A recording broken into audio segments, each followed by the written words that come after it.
2절에서 15절까지 말씀을 가지고 축복의 통로 이와 같은 제목으로 하나님의 말씀을 준비하도록 하겠습니다. 제가 1997년도에 처음 전도사 임명을 받고 사역한 곳이 광명입니다. 광명.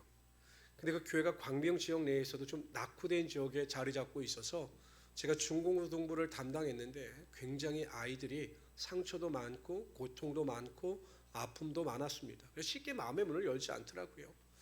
근데 워낙 제가 처음 또 부임한 곳이고 또 아이들이 너무 사랑스러웠기 때문에 아이들과 부딪히고 아이들과 함께 생활하면서 한 달, 두 달 시간이 흐르자 아이들과 교사들이 마음의 문을 열기 시작했습니다. 얼굴도 밝아지고 또 선생님들도 저에게 굉장히 호의적인 태도로 바뀌었습니다.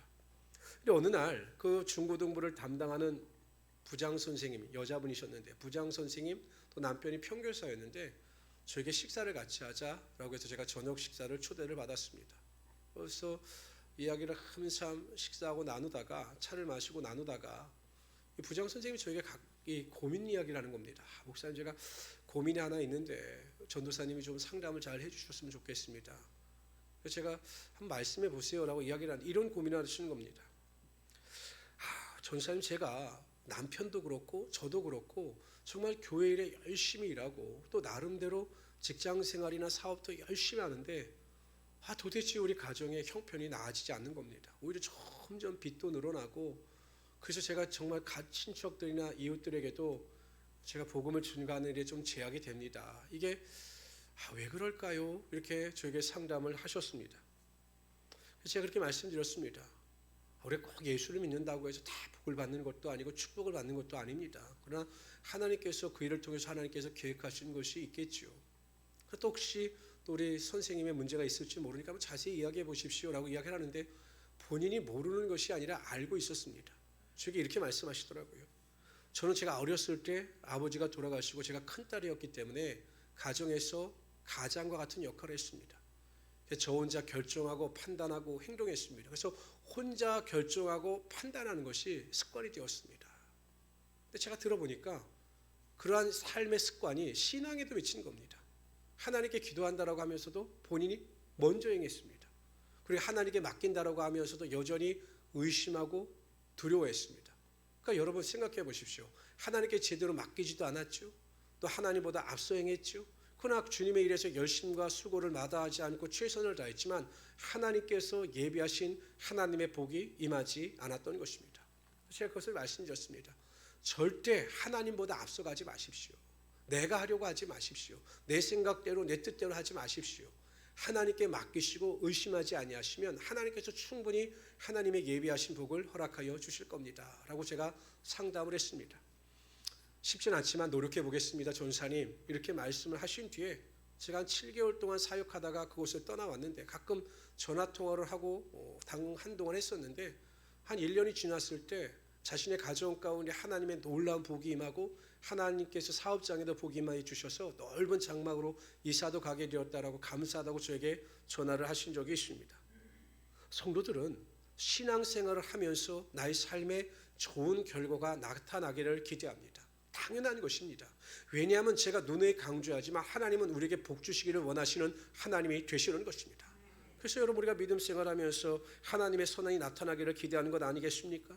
직장의 문이 열려지고 사업장 가운데 축복의 능력이 임하고 자녀들에게 잘되는 하나님의 복이 임하고 장막의 축복이 임하고 건강의 복이 임하는 것을 우리가 구하고 간구하는 것은 당연한 일입니다.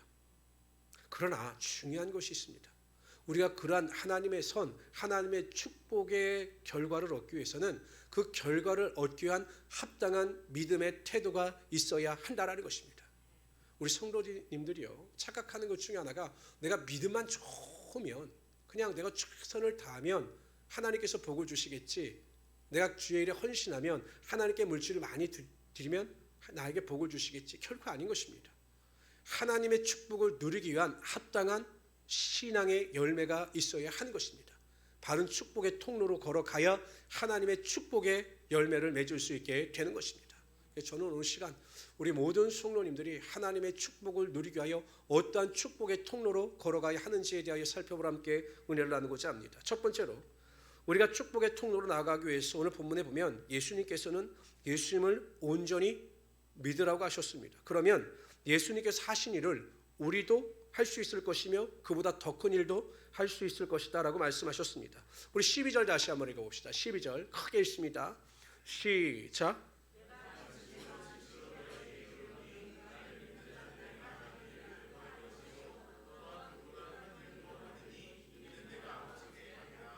나를 믿는 자는, 예수 그리스도를 믿는 자는 예수님께서 하시는 일을, 능력 있는 일을 행할 뿐만 아니라 그보다 더 큰 일도 행하게 될 것이다 라고 분명히 약속하셨습니다. 우리가 이 세상을 살아가면서 예수 그리스도를 믿되 예수 그리스도의 능력을 온전히 신뢰할 때 우리의 삶에 하나님의 능력과 기적이 반드시 나타나게 되는 것입니다. 사도행전 3장에 보면 베드로와 요한이 성전에 기도하러 올라갑니다. 보통 유대인들은 습관을 쫓아 하루에 3번씩 기도했습니다. 9시, 12시, 오후 3시에 믿음으로 기도했습니다. 그런데 그 성전 미문에 태어날 때부터 걷지 못하던 자가 앉아 있었습니다. 그러니까 이 사람은 여러분 구걸하기 위해서 아침 일찍 나왔겠죠. 9시부터 기도하는 사람들이 올라가니까 아침 일찍부터 나와서 구걸하고 있었습니다. 근데 베드로와 요한이 지나가는데 이 구걸하는 자가 이야기하는 거죠. 제가 아침부터 열심히 구걸했지만 얻지 못했는데 저를 위해서 좀 저에게 물질을 좀 제공해 주십시오라고 간절히 구걸했습니다. 베드로가 평상시 그 길을 지나갈 때 그리고 그 앉아있는 걷지 못하는 자를 볼 때에는 그러려니 했는데 그 순간에는 무엇인가 그 마음 가운데 믿음이 생겼습니다. 예수의 이름으로 이에게 안수하면 그의 병이 나을 수 있을 것이다 라고 하는 믿음이 생겼습니다. 그래서 베드로가 이야기합니다. 우리를 보라 라고 이야기합니다. 그리고 그를 향해서 선포합니다. 은과 금은 내게 없거니와 내게 있는 것으로 내게 주노니 곧 나사렛 예수 그리스도의 이름으로 일어나 걸어라 라고 선포하며 그의 양손을 붙잡고 이렇게 세우니 그가 발목과 발에 힘을 얻어서 걷고 뛰는 하나님의 역사가 나타나게 되었던 것입니다. 여러분 오순절날 마가의 다락방에 성령의 능력이 임하게 되자 그 베드로와 요한 가운데 예수 그리스도를 온전히 믿는 그 능력을 믿는 믿음이 생기게 되었던 것입니다. 그리고 그 믿음대로 행할 때 하나님께서 그들을 통해서 걷지 못하는 자가 일어나 하나님의 능력이 나타나게 하여 주시는 것입니다.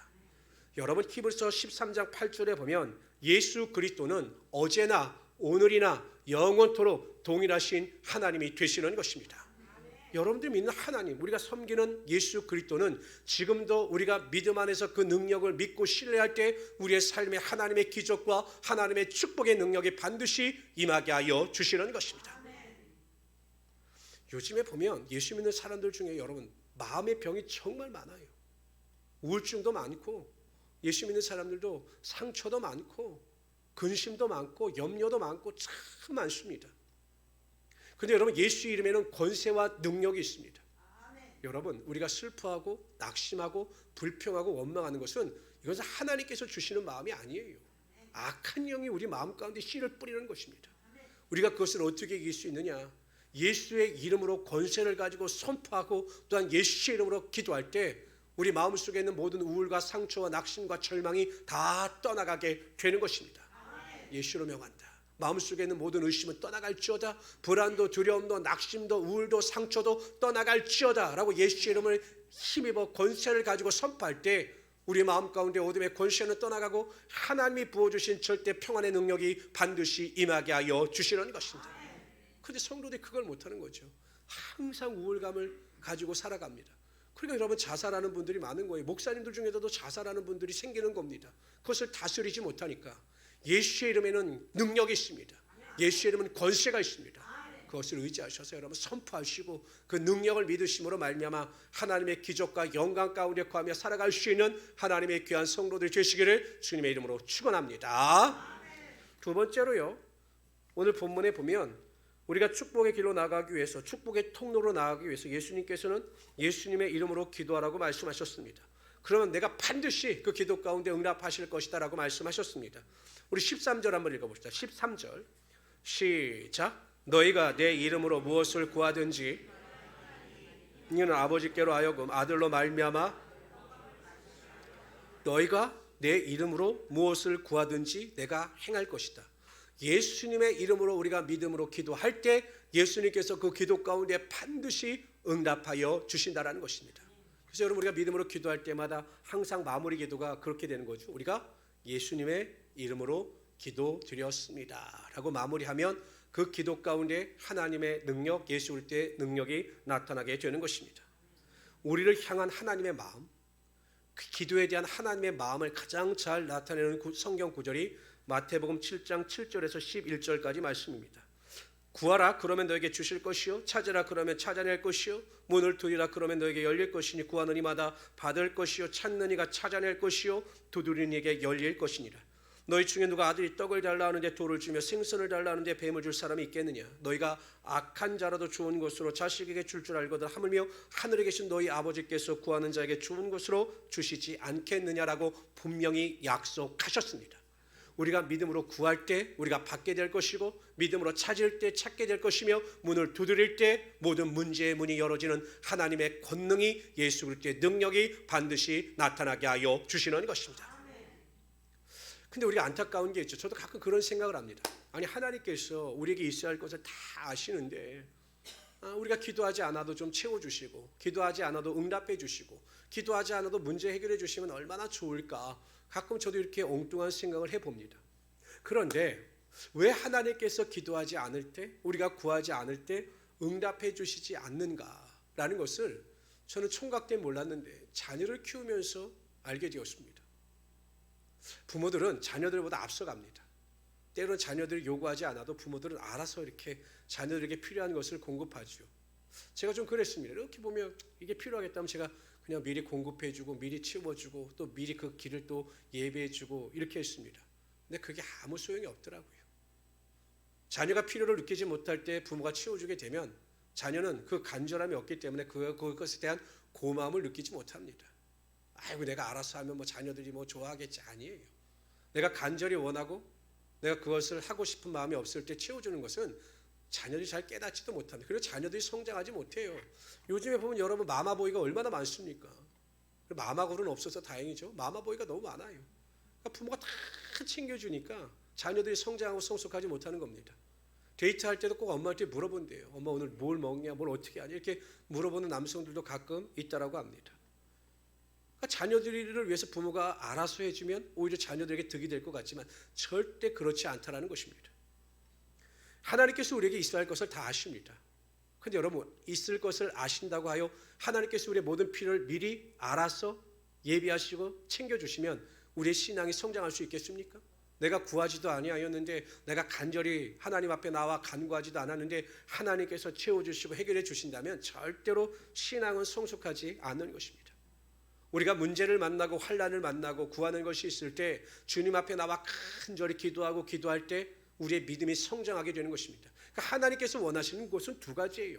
문제 해결뿐만 아니라 고난과 환난을 통해서 우리들의 믿음이 기도함으로 말미암아 더 성장하고 성숙하여 하나님께 영광 돌리시기를 원하신다라는 것입니다. 그래서 문제가 있어도 우리가 기도할 때마다 간절히 구하기 전까지는 절대 하나님께서 해결해 주시지 않는 것입니다. 그러나 우리가 믿음으로 기도하고 하나님의 음성의 귀를 기울이면 하나님은 반드시 넘치도록 우리의 삶 가운데 하나님의 축복이 임하게 하여 주시는 것입니다. 저희 교회가 이제 음향 장비를 구입한 지가 이제 10년이 넘어서 이제 하나 두 개씩 이제 고장이 납니다. 그래서 우리 안수 집사님, 목사님 이번에 이런 장비 교체가 필요합니다라고 말씀을 해주셨는데 워낙 또 액수가 많이 나오니까 또 우리 안수 집사님들 걱정을 하시더라고요. 한 235만 원 견적이 나왔습니다. 근데 여러분 보통 교회 재정은 이게 예산이 정해져 있거든요. 그래서 갑자기 예산이 튀어나오게 되면 이 예산이 굉장히 어렵습니다. 집행하기도 어렵고. 그래서 제가 언제부턴가 하나님께서 저에게 마음을 주셔서 우리 성도들 가운데 심기를 원하는 분들에게 이렇게 기도 부탁을 하고 간구를 하면 성도들 중에 마음의 손을 쫓아 그것을 정말 감사함으로 치워주신 분들이 많아요. 저희 교회가 간판을 할 때도 정말 놀랍도록 후원하신 분도 있고 또 전자 드럼을 우리가 이야기할 때도 또 그렇게 후원해 주시는 분이 있어서 제가 이렇게 나눴거든요. 그래서 제가 이번에도 하나님 제가 아무래도 재정상 좀 성도들과 나누는 것이 좋지 않겠습니까? 라고 기도하는데 하나님께서 이번에 절대 그거에 대한 마음을 주시지 않는 거예요. 하지 말아라. 절대 그런 마음을 주시지 않는 겁니다. 그러면서 저에게 하나님께서 부어주시는 마음이 이번에는 내가 성도가 아니라 다른 사람을 통해서 은혜를 베풀 것이니 외부 사람을 통해서 도움의 손길이 임할 수 있도록 기도하라. 이렇게 말씀을 해주시고 마음을 주셔서 야 이게 뭐지? 그런 생각을 했어요. 생각해 보세요. 우리 성도들도 아니고 외부에 있는 사람이 뭐가 아쉬워서 우리 교회 헌금을 합니까? 그렇잖아요. 그래도 하나님께서 주신 마음이기 때문에 또 그렇게 기도할 때 항상 하나님께서 응답해 주셨기 때문에 제가 하나님 앞에 그렇게 기도했습니다. 그럼 하나님 제가 이렇게 어려운데 하나님께서 채워주십시오. 우리 성도가 아니라 하나님께서 살아 계시다면 하나님께서 제게 주신 그 마음대로 하나님의 능력이 임하게 하여 주십시오라고 새벽 기도 때마다 제가 기도를 하였습니다. 한 일주일도 안 됐죠. 한 일주일 됐나? 근데 갑자기 어느 집사한테 제가 전화가 왔어요. 우리 교회를 다니다가 멀리 이사간 집사인데 전화가 와서 여러 가지 이제 신앙적인 상담도 하고 이야기를 하다가 뜬금없이 저에게 이렇게 묻는 거예요. 물을 상황도 아니고 물을 사람도 아닌데 목사님 교회 재정이 좀 어떠십니까? 라고 물으시는 겁니다. 저는 교회를 시작한 이래 절대로 누가 우리 교회 재정에 대해서 물어보면 저는 어렵다는 말을 한 번도 한 적이 없습니다. 왜냐하면 그렇다고 해서 우리의 삶의 형편이 나아지는 것도 아니고 저는 믿는 게 있습니다. 믿는 게 무엇이냐? 하나님께서 만물의 주인이십니다. 이 세상의 모든 것은 다 하나님께 속한 거예요. 하나님께서 부자이신데 제가 염려할 필요가 무엇이 있겠습니까? 그렇게 살아왔을 때 하나님께서 때를 따라 돕는 은혜를 주셨고 어려움 가운데서도 건져주신 은혜를 체험했기 때문에 제가 지금까지 누가 재정에 대해서 물어보면 한 번도 어렵다고 말한 적이 없습니다. 그래서 어떤 성도는 저에게 이야기해요. 목사님 좀 어렵다고 좀 말씀 좀 하세요. 그래서 성도들이 더 헌금을 하지 않겠습니까? 저는 그런 거 기대하지도 않습니다. 근데 이번에 좀 달랐죠. 왜냐하면 하나님께서 외부 사람을 통해서 도우실 것이라고 이야기했기 때문에 그렇게 연락을 해서 제가 이렇게 이야기했습니다. 그래도 우리 재정은 넉넉하지 않지만 나름대로 유지되고 있다. 그런데 내가 이거 필요한 것이 있어서 좀 이번엔 좀 그렇다라고 이야기를 했더니 다짜고짜 그 집사가 저에게 이야기하는 겁니다. 목사님, 제가 11조를 그러면 이번에는 목사님 교회로 하겠습니다. 하고 또 나름대로 제가 하나님께 목사님을 위해서 예물을 드리겠습니다라고 연락을 했습니다. 제가 뭐 11조 뭐 다 알잖아요. 그래서 그런가 보다라고 이렇게 했는데 또 문자가 왔어요. 목사님 보냈으니까 확인해 보십시오. 근데 제가 깜짝 놀랐습니다. 우리가 여러분이 장비가 235만 원 들어갔거든요. 그래서 제가 하나님께 235만 원을 구했습니다. 근데 그 집사가 250만 원을 보내줬어요. 그 왜 그랬을까 생각해 보니까 그날 우리 안주 집사님하고 나하고 밥 먹은 게 있거든요. 만 얼마치. 그래서 그것까지도 보여주실 것 같아요. 왜냐하면 안주 집사하고 밥 먹고 그런 것까지 하면 그러니까 하나님은요 정말 감사하신 게 뭐냐면 베세다 광야에서 5천 명을 또한 남자와 아이들, 여자와 아이들 합쳐 2만 명을 먹이신 다음에 12강주를 남기셨거든요.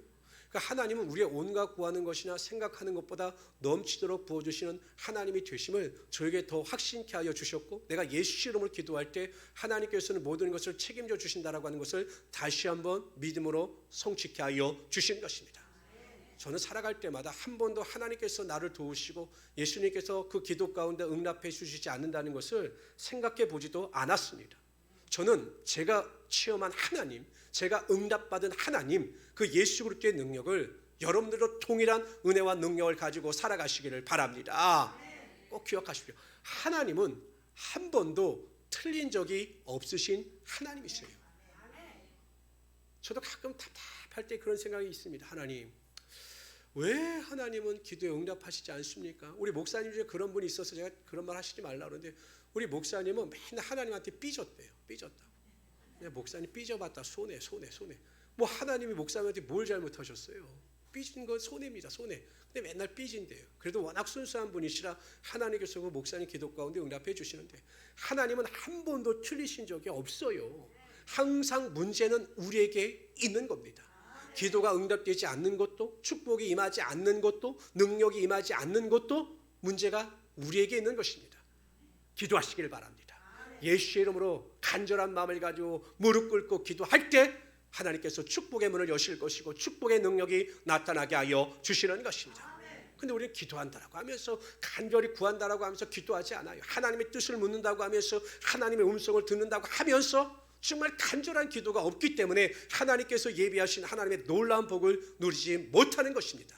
오늘부터 결단하시고 하나님께서 예비하신 놀라운 축복의 통로의 길을 걸어가시는 하나님의 귀한 성도들이 되시기를 주님의 이름으로 축원합니다. 세 번째로요, 우리가 축복의 통로로 나가기 위해서는 예수님께서는 예수님을 사랑하여 예수님의 계명을 지키라고 말씀하셨습니다. 우리 15절 읽어봅시다. 15절 다 같이 읽습니다. 시작. 나의 계명을 지키리라 라고 말씀하셨습니다. 계명을 지킨다. 우리가 이 계명을 지킨다라고 하는 의미는 다시 한번 생각해 보아야 합니다. 여러분, 구약 성경은 37권이죠. 신약 성경은 몇 권입니까? 27권이죠. 총 66권입니다. 장수로 따지면 1189장이고 절수로 따지면 3101절입니다. 그러니까 어마어마하게 광대한 분량의 내용의 책입니다. 그런데 이 다양한 내용을 압축하면 두 가지 형태로 그 내용이 집약될 수가 있습니다. 첫째는 하나님의 명령입니다. 그러니까 성경이 다양하게 기록되어져 있는데 그 형식상 보면 하나님의 명령이 주를 이룹니다. 우상을 섬기지 말라, 나를 사랑하라, 기도하라, 원수를 사랑하라. 이렇게 하나님의 명령이 주를 이룹니다. 그 하나님의 명령에 대해서 우리는 절대 순종해야 합니다. 내 생각과 감정과 판단을 내려놓고 하나님의 말씀에 절대 순종할 때 하나님께서 순종하는 자들에게 하나님의 은혜가 임하게 하여 주시는 거죠. 그 다음에 하나님의 약속이 있습니다. 하나님의 말씀 안에는 하나님의 약속이 있어요. 예수님께서 세상 끝날까지 내가 너희와 함께 할 것이다. 두려워 말라, 내가 너와 함께 할 것이다. 나의 의로운 오른손 너를 붙들 것이다 라고 하는 하나님의 약속이 있습니다. 그 약속에 대해서는 믿으면 되는 것입니다. 우리가 그 약속을 의심하지 않고 믿을 때 그 약속이 우리의 삶 가운데 반드시 임하게 되는 것입니다. 우리가 하나님의 계명을 지킨다, 하나님의 말씀을 지킨다라고 할 때 그 지킨다라고 하는 의미 속에는 하나님의 명령에는 절대 순종하고 성경에 나오는 하나님의 약속에는 내가 절대 의심하지 않고 믿는다라는 것을 내포하고 있는 것입니다. 다윗이 왕이 되어서 자신은 백향목 왕궁에 거하고 하나님의 언약궤는 그 휘장에 머물러 있는 것이 너무 가슴이 아팠습니다. 너무 초라하게 하나님의 전도 아니고 그냥 휘장에 있는 것에 대해서 마음이 아팠습니다. 그래서 그 마음 가운데 소원이 생겼습니다. 하나님의 언약궤를 위하여 하나님의 성전을 지어야 되겠다. 그런데 여러분, 다윗은 앞서가지 않았어요. 하나님께 먼저 묻기 위하여 나단 선지자에게 이야기합니다. 그 나단 선지자도 왕의 소원대로 하십시오라고 하나님께 나아갔는데 하나님께서 노하셨습니다.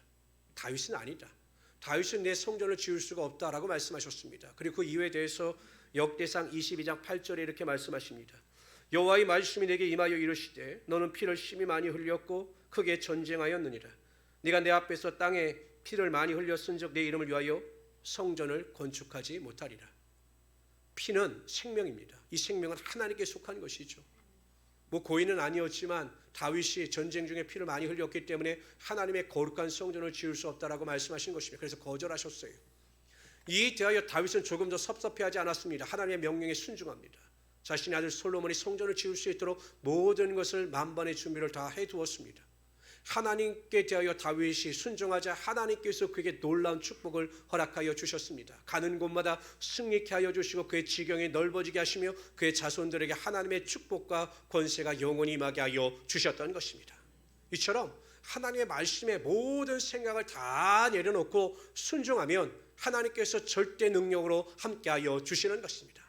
뿐만 아니라 사무엘의 어머니 한나를 보십시오. 자녀가 없어서 얼마나 눈물을 흘렸습니까? 그러나 하나님 앞에 나가 간절히 기도합니다. 아들을 달며 삭도를 내지 아니하고 하나님께 구별하여 드리겠다라고 기도합니다. 하나님께서 응답해 주신 것으로 보여요. 그리고 집에 가서는 하나님의 약속을 믿고 얼굴에 수색이 없다, 근심하지 않았습니다. 그럴 때 하나님께서 사무엘을 허락하여 주시고 아들 셋과 딸 둘의 축복이 임하게 하여 주셨던 것입니다. 성도 여러분, 하나님께서는 말씀을 통해서 우리에게 무수한 약속을 부어 주셨습니다. 이사야서 41장 10절에 보면 두려워하지 말라, 내가 너와 함께함이라, 놀라지 말라, 나는 내 하나님이 됨이라. 내가 너를 굳세게 하리라, 참으로 나를 도와주리라, 참으로 나의 의로운 오른손으로 너를 붙들리라라고 말씀하셨습니다. 지금도 하나님께서 우리를 붙잡고 계시며 우리를 도와주시며 우리와 함께하여 주시는 하나님이 되시는 것입니다. 그러면 낙심하지 마십시오. 절망하지 마십시오. 포기하지 마십시오. 하나님께서 반드시 도와주실 것입니다. 히브리서 11장 6절에 보면 믿음이 없이는 하나님을 기쁘시게 못하나니 하나님께 나아가는 자는 반드시 그가 계신 것과 자기를 찾는 이들에게 상 주시는 이심을 믿어야 할지니라고 말씀하셨습니다. 항상 우리에게 상을 주십니다. 기대하시기를 바랍니다. 오늘보다 내일을 더 기대하십시오. 하나님께서 나에게 상 주심을, 상 베푸심을 기대하시면서 뒤로 물러갈 것이 아니라 믿음의 전진을 통하고 하나님의 영광을 구하며 살아갈 수 있는 하나님의 귀한 성도들이 되시기를 주님의 이름으로 축원합니다. 성경에 하나님의 능력과 축복을 경험한 사람들에게는 공통적인 특징이 있습니다. 하나님의 능력, 하나님의 축복을 받을 만한 믿음의 그릇들이 다 준비되어져 있었다라는 사실입니다. 만약에 그러한 그릇이 부족하면 하나님께서 그들을 광야에서 다듬고 이끄셔서 그만한 믿음으로 만들어 주셨던 거죠. 축복은 축복을 예배하고 준비한 자들에게 하나님께서 부어주시는 하나님의 은혜가 되는 것입니다. 저는 가끔 하나님의 마음이 어떨까를 생각해 봅니다. 하나님의 마음이 어떨까? 왜냐하면 자녀를 키우면서 제가 하나님의 마음을 알아가거든요. 저는 솔직히 우리 두 자녀가 물질의 어려움이나 고난과 환난보다는 그래도 좀 여유 있게 자신의 삶을 행복하게 살아가기를 바랍니다. 너무 어렵지 않게, 너무 힘들지 않게 좀 여유 있게 살아갔으면 좋겠다라는 생각을 가지고 항상 자녀들의 미래를 위해서 그렇게 기도합니다. 하나님, 항상 푸른 초장과 쉴만한 물가로 인도하시며 그들의 인생 가운데 하나님의 풍성함의 복이 임하게 하여 주십시오라고 저는 매일 기도합니다. 하나님의 마음도 이러지 않을까요?